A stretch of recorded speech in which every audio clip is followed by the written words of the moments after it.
that fish you just saw was a 20-pound carp, and for many venues a 20-pound carp may not be a fish to get excited about, but on this place it is.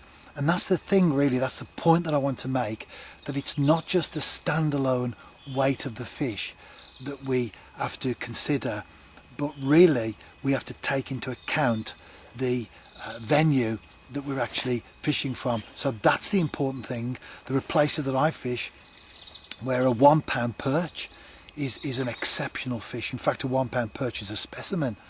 On other places, a 1 pound perch is not something that you particularly write home about. So you have to bear in mind that it's not just the weight of the fish, it's actually the venue that you're fishing from.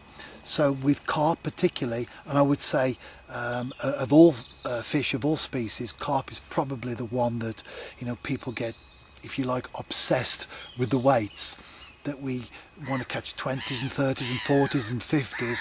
Well, you can only catch what's in the water, and if there are only 1 or 2 20s in that water, then a 20-pound fish is actually an achievement, whereas some other places it may not quite be such an achievement, such a fish to get excited about. So that's the point that I want to make, that it's not just the weight of the fish. Don't get obsessed with the weight of the fish alone, but rather take into account the big picture of the place where it comes from.